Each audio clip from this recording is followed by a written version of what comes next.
And so the first tree we're going to look at is this crabapple. So really don't worry, just see, kind of remember how big it is, and it's got a few apples on there.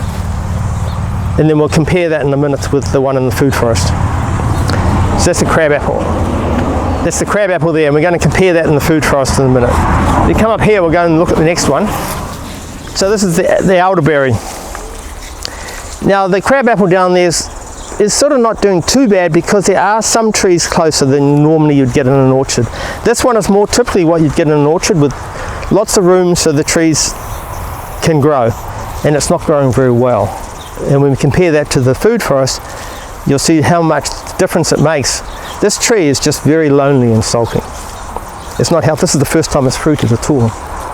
It's been here 5 years. If you come here to the figs, just be careful there. Yeah, I did see it. It's legit. So we actually had 3 fig cuttings at the same time, and they were all that high. This one's actually grown in the 4 years a shoot, but it really doesn't like growing in and the difference is not the hill, because I can show you other ones which are not on the hill. It's because it's lonely and it doesn't have the support for the other trees. This 1 year ago, this one was the same as that, but I put this bit of carpet here. Now the carpet is not the ideal mulch. There's much better things to use, but it does work quite well as a mulch. It stopped all that grass. It breathes, it keeps the moisture in, and it does allow, surprisingly well, the microorganism in the soil to grow. So that made that much difference in 1 year, having this here. So part of the secret to these food forests is this, what you've got on the ground, that you don't have bare soil or just grass, you have actually something mulcher. But there's much better mulches than carpet. But that did make that much difference. Have you heard about the wall prop up? Yeah, that's good. It's really good. So we'll look at those 3 things, these 2 figs, the elderberry and the crabapple, and now we'll go to the food forest and we'll see the difference. So this is the crabapple here. So it is doing much better. And the fruit are quite small, they're not red yet, but there is a lot more fruit on there. And it's much more healthy and much bigger because it's in this food forest. And this is the elderberry. Oh, wow. It's actually the same tree, from the same nursery, planted in the same soil, same time, and we're treated exactly the same. We haven't put compost in any of these. The difference here is it's different. What is the difference? You tell me, what's the difference growing here than out there? Not lonely. It's not lonely. That's the best way to describe it. It's not lonely. So it's got support trees. It's got, yeah, there's no bare soil and no the roots are shaded, the soil is shaded. So underneath all that comfrey is a really good ground cover, especially under deciduous trees, because it goes down really deep with deep roots. It brings up nutrients. It's not, below the tree roots, brings them up to the surface, and then it grows like this high in summer, and then it dies down and deposits all that goodness on the top of the ground as a mulch over winter. So this actually is self-mulching. This is much better mulch than carpet, because it's a living mulch and it's putting all that goodness down. The carpet doesn't add any goodness, it just stops the sun getting in there and keeps it moist, which is important, but this is actually adding goodness. So this is a much better mulch, and it's you just start with it. Comfrey will go crazy. When we started here, there was just around the trees, and now it's taking this whole area over, which is the plan. Don't put comfrey in your vegetable garden, it'll take over the vegetable garden. So it's a really good thing. We also have things like rhubarb is really good, because rhubarb likes growing in the shade. We have there's an apple, there's a Targasaste tree lucerne, which is a really good companion plant, and it fixes nitrogen. That tree I chop down to half each year. So it's been there 4 or 5 years, so if I hadn't chopped it, it would be like 4 or 5 times higher, but actually would have blown down in the wind. But in the back there I have a mulberry tree. Now that did blow down in the wind 2 years ago, and the bottom half of that I chopped the top off. The top half of that's just grown in these 6 months. Wow. And there's a quince there, there's another Targasaste, there's some sugar cane in the middle there. And then in here, it did have one tree here which blew. We had that big storm, that tropical storm, blew down one tree here. And I thought these trees were quite dense, but when I planted them, but now I plant my trees even denser, so every year I'm doing it more and more dense. So this one tree it blew down, I'm replacing now with 3.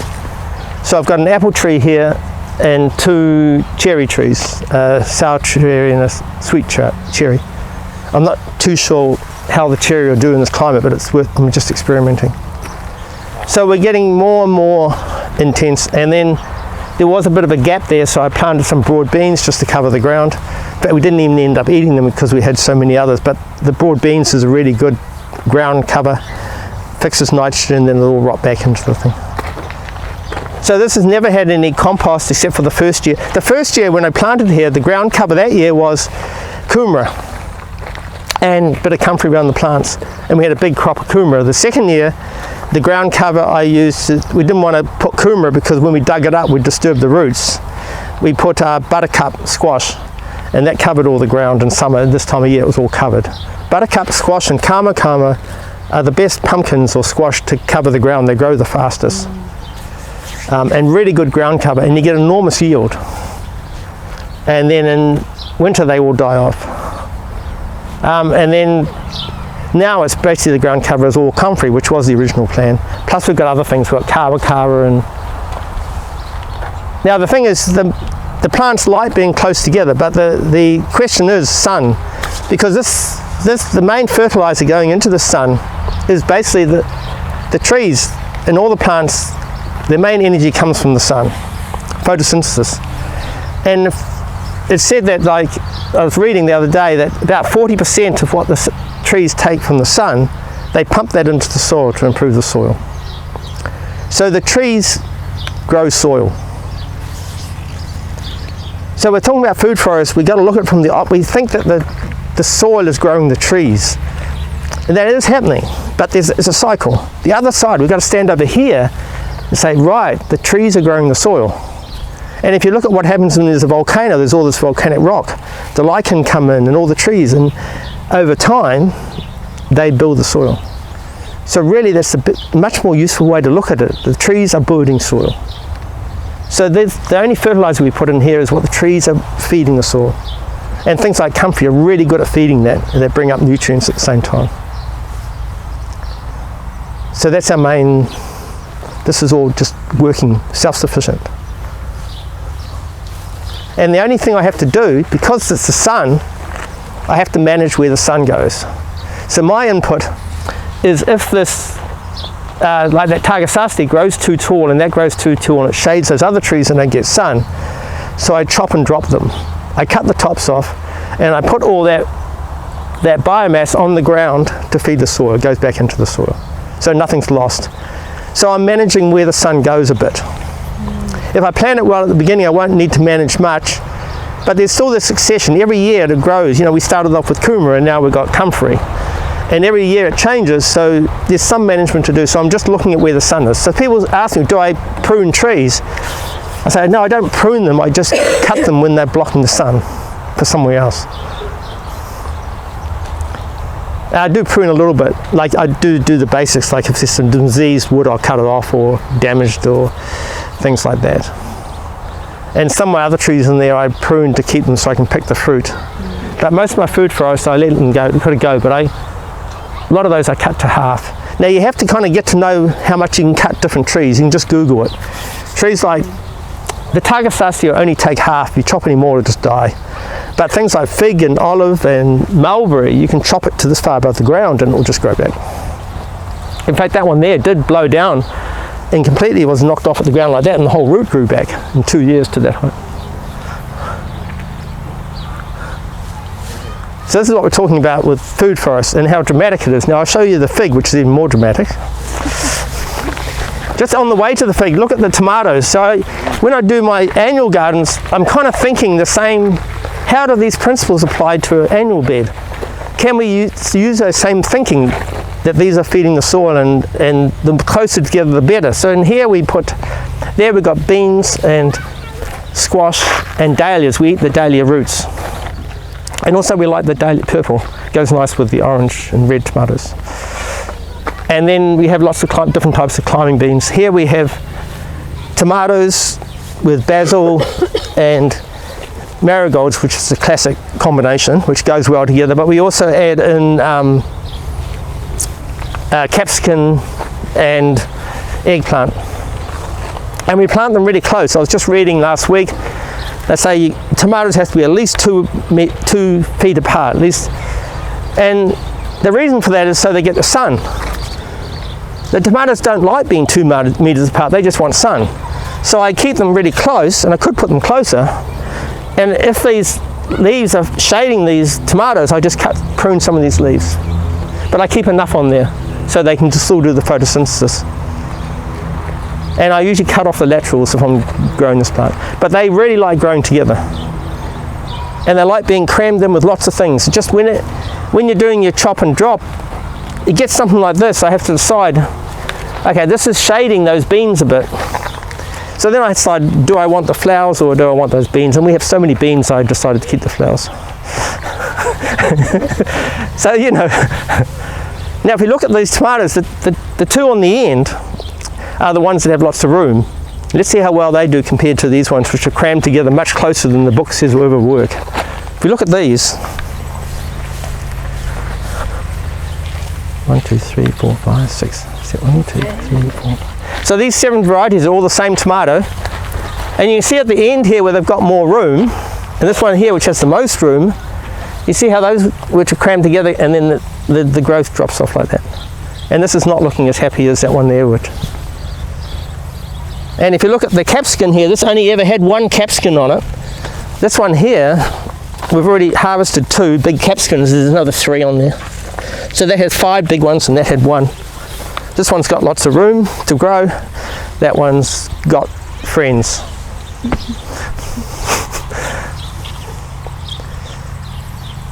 So the difference is dramatic, and it works in general. There's some exceptions. I wouldn't try and make friends like this with kikuyu.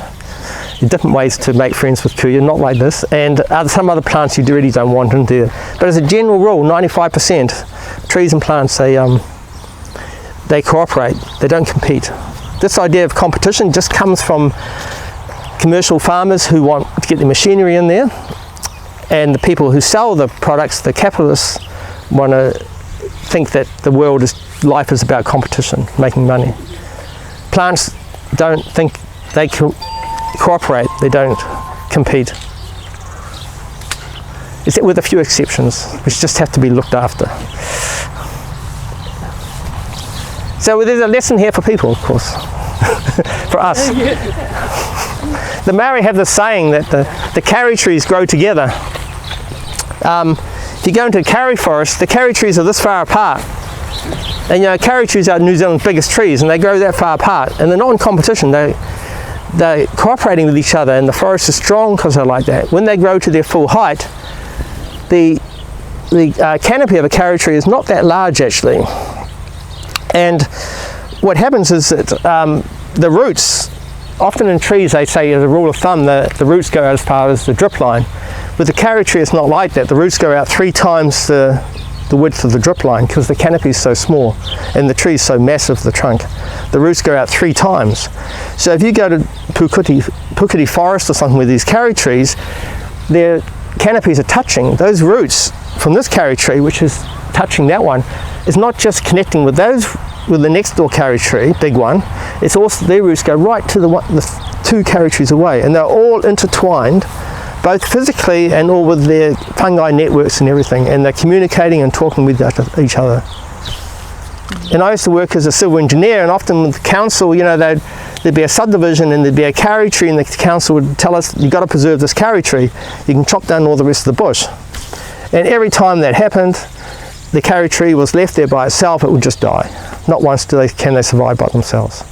And the Maori have a saying that we're strong like the karri tree, intertwined. Ooh, amazing! So this is the fig tree. Oh, wow. This is exactly the same cutting like that 4 years ago.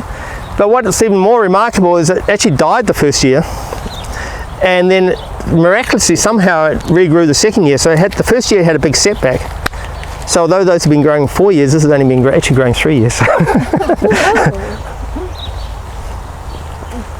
Impressive. I've got a fig at home, and often it seems to need some figs taken off it to produce.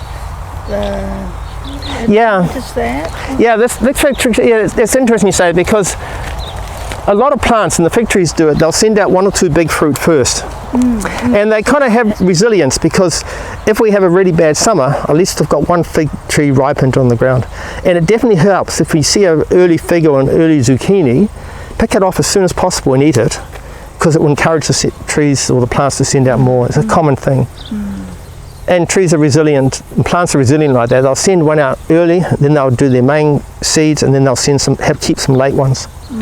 So they're more resilient, yeah. So when I'm picking things, yeah, the first zucchini or the first pigs I pick as soon as I can to encourage it to do more. Now this one here so that's more like a permaculture food forest.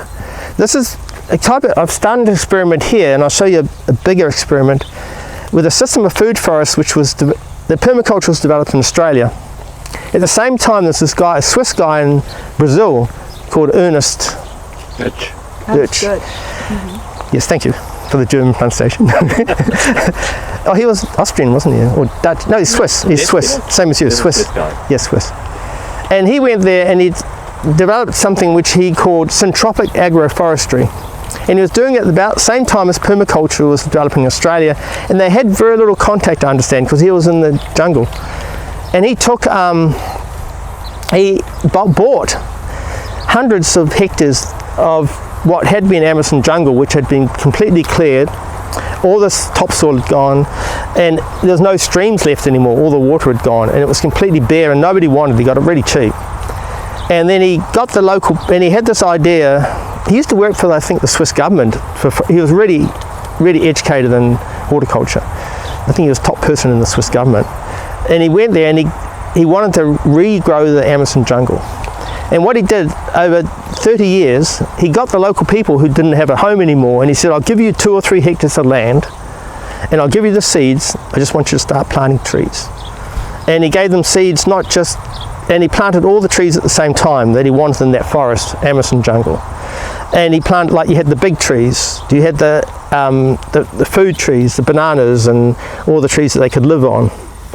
And then he also, so after a few years they were living on that land, growing their own food, and they were growing these bigger trees. And he also gave them cocoa seeds for cocoa, because they're really valuable. So then now they had an income. So all these families he basically rehoused. It took him quite a while to convince them to do it. It was quite a struggle at first, but eventually he succeeded.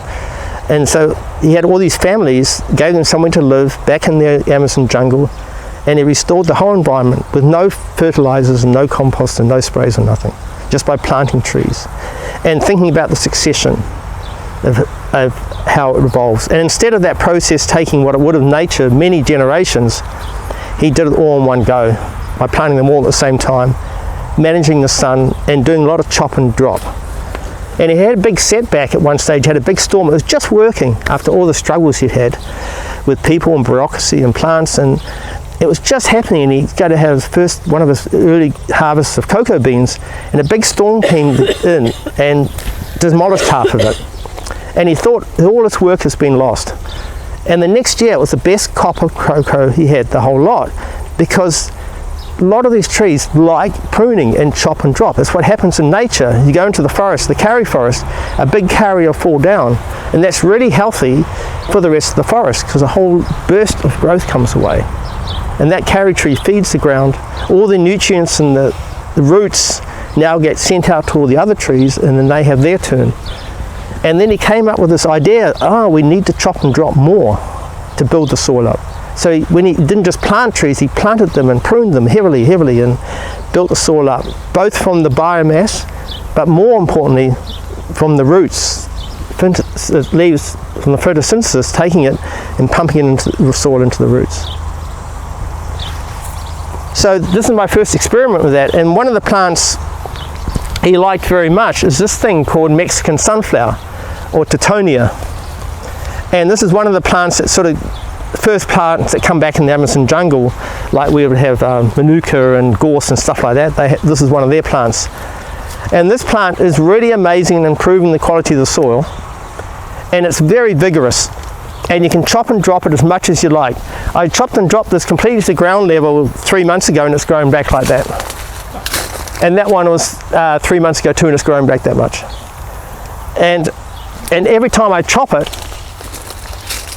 it boosts all the goodness in its roots to go out to all the other plants, to the fig tree, and then it regrows and has another whole. So I chop and drop it like really off at the ground level twice a year. And then I also prune it to make sure the sun doesn't swamp these plants, this fig and the fig, sorry, and the avocado. So I have to control the light going in there. So I'm doing that every couple of months. I might come and just, but it's really easy to cut and it's really fun. You can do it with a kitchen knife. It cuts really easy. And then it has these beautiful flowers in winter, like over there, because it's in the sunflower family. Those ones I didn't cut and they're flowering now, but these ones will be flowering. In fact, there's one just coming out there, the new ones, and they'll start flowering now and go right through most of winter with those beautiful yellow flowers and covered with bees. So there's lots of other plants you can use. There's not just one magic bullet in terms of plants, but this is a very useful one for food forests. So my new food forests have a lot of this. But you have to cut this and manage it. Because somebody came this morning, had put it in their vegetable garden and lost their whole vegetable garden. They just smothered the whole thing. So it's not the right place for the plant. This is a forest plant. There was kikuyu under here. It smothers kikuyu really quick. Magic, absolutely magic. Everything you read about it is true. I don't trust anything unless I do it myself. It'll smother, and not only does it smother all the kikuyu, it's actually smothering this 3 or 4 metre high gorse.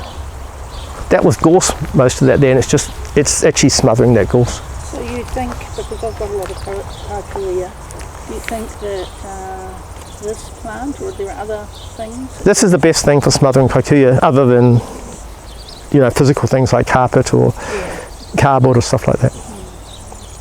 But this is a forest plant. If you want to plant a vegetable garden, what happens in the forest is this fig tree and the avocado will grow up and eventually smother that. With me chopping that, it will eventually keep the sun off that, and eventually I'll smother that by chopping it, and these trees will shade it. You do have to manage it, but it's very easy to chop and manage. You really feel like, even if you quite weak and you're not used to physical work, it doesn't take much to chop that down. You feel like you've cut down a big tree. And you're not destroying the forest. It actually, trees like this, you're working with it. So let's look at some other food forests. So this is basically the summary of what I've discovered now, but we'll just look at some other experiments of different food forests and their pros and cons. Actually, there's one more tree I can show you. Does anybody know what this is? Macadamia? No, but it looks very much like a macadamia, very close. It's not, it's an Australian tree. Actually, macadamia is too, isn't it? I think. This is a Davidson plum. And this has just had its first flower, just here. It has these fruit which look like plums on the trunk. And there's the first flower on this tree. Now this Davidson plum is only 2 years old. Now I planted my first one 4 years ago over here in what I thought was the ideal, you can just see from here actually, just in the sun there, because they like part shade, mainly shade, and there it had lots of room to grow. But it never liked growing there. So it's been there 4 years, and 2 years ago I went back to the person and said, can I have another one? And I planted it here. And this one I planted like less than 1 metre away from this big peach tree. And it loves it. This is half the age of that one, and it's 2 or 3 times as big, and it's fruiting this year. And that one's nowhere near as well. So even I would not believe that this would not be competition, but it's not. They're cooperating. This tree is helping this one to grow. This one likes shade, so it doesn't need the sun. But in terms of the root structure, and all that stuff, and the goodness out of the soil, this is actually helping this one, not competing with it. It's like it's sort of adopted it. Because this one was a bit lonely. The difference if you're planting both trees that are really young that close together, because you've got a really big established tree there. Oh yeah, no, it's all, when we're doing this in tropic forestry there, well, I'll show you down there in these food forests, we're planting them all young together. And with the syntropic, I'll show you down there, this is what we do now. We don't plant the big trees 4 meters apart, we plant them this close. And then eventually, like in 10 years time, they might not all be there. Some of them might have, the succession's taken place, some might have gone. I might have decided to sacrifice this wild peach for this Davidson plum. In this case I won't, because this doesn't need the sun. But if it was 2 trees that needed sun, at some stage I might have to sacrifice one or the other. And if you're doing syntropic agroforestry, you have to learn how to grow trees with seeds and cuttings, and you can't go buying all these trees, because a lot of them are just support trees. But the support trees we use, like the Teutonia, the ones we like to use are the ones which you can grow cuttings from very, very easily. That Teutonia, every cutting will grow. You just go there and cut a branch, you go and put them in the ground and they'll grow. So we actually, our support trees we're choosing are also usually ones which are easy to grow from cutting or seeds. With Ernest, it was mainly from seeds. He just had all these seeds he just gave people. So let's go and look at some of the other food forests. If you come up here and look at that, if the light's right, it looks like a dragon's head. You have to get on the right angle, at the right light. Oh, this one. He's a bit shy. She's a bit shy. So we call this the lower dragon garden, this is the upper dragon garden.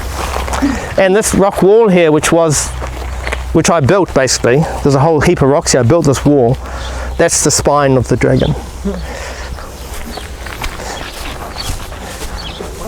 So the lower dragon garden was our first food forest. The next year we did this one.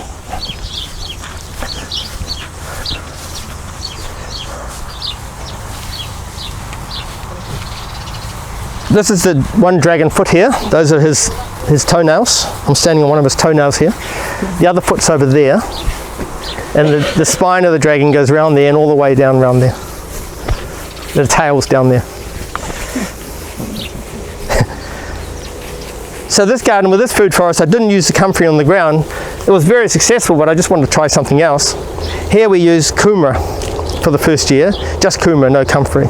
And the kumara we got here, because we had all the rocks, you know, the Maori always grew light grown kumara with these rocks. The kumara here were 4 kilograms each, many of them. And when I picked them, they weren't old kumara, they were young fresh ones, and they were 4 kilograms.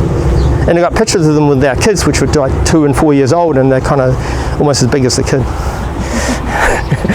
Even now, every time I show people this photo, they say, that's not big kumara, that's just a very small kid. They can't believe it.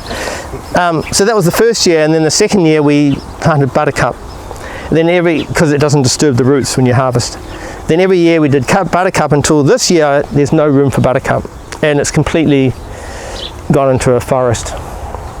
But we don't have so many layers here in this forest. This is actually kind of not an ideal food forest, because you really want more layers like down below, like a canopy and then lower ones. We do have that as a canopy. This is Ko-Fi, that's a good nitrogen fixer. We had kakabeak, you might have seen when you come in, that's a nitrogen fixer. It's good to use the native trees as well, if you can use those as well as the food trees that we might want from overseas, like persimmon and cherry guava. This is a thing called, that's another persimmon. Behind that is a Chinese quince. These are feijoas, and there's a crabapple on the end, different type of crabapple. We tried some trees here, but it's all rock, so we couldn't grow trees there. So we put strawberries there, and because it's so rocky, our strawberries there come we start eating these as early or as sooner than the ones in the shop under plastic and stuff. But in the second half of the season, it's too rocky and it dries out, we don't get strawberries. But by then we've eaten so many strawberries, we don't want to see another strawberry. Here's another elderberry. Mainly because the birds love elderberry, so we've got lots of elderberry for the birds to eat. Every year our bird population here increases and we want more and more. But we want trees which they'll eat, so they don't all eat all our trees. Give them plenty of food. Our approach if the birds are eating the trees is not to get rid of the birds, but plant more food for the trees. And we have rabbits, lots of rabbits, and our approach with that is never mow all the grass at once, because the rabbit's favourite food, really, main food, is grass about a week after it's been cut. Kikuyu, a week after it's been cut, the rabbits will all be out there. And then, so we just don't cut all the grass at once, which I couldn't do anyway. And then also, with the rabbits, if I plant bean seedlings, I'll actually plant them inside and to about that big, and then plant them out when the rabbits won't eat them, because they will eat bean shoots and pea shoots. And or I will put a bit of netting over those. So like that, we like the rabbits and the birds. We just learn to live with them. And it's really easy. And then they really are beneficial to the whole system, having the animals. So this garden here, this is the tail of the dragon, goes all the way around there to that cardoon there. That's the end of the tail. Very dramatic end to the tail of the dragon. So this here is basically Debbie, my partner's garden, and it's basically based on an English cottage garden. And Debbie and I both like, even though we work with permaculture and having wild gardens, we like it orderly also. And we like straight lines there. I'm afraid permaculture, we don't follow that rule that straight lines are a bad idea. So we have a nice straight line there, but in there it's all grown wild. And like an English country garden, there might have been this neatly little, pruned box hedge, but inside it was just growing semi-wild and self-seeding and perennials, and that's what Debbie does there with all that's herbs or edibles. There's a few things she grows just for the looks, but most of it's edible in one way or another. This is obviously not in its prime at the moment. In spring, this is just magnificent.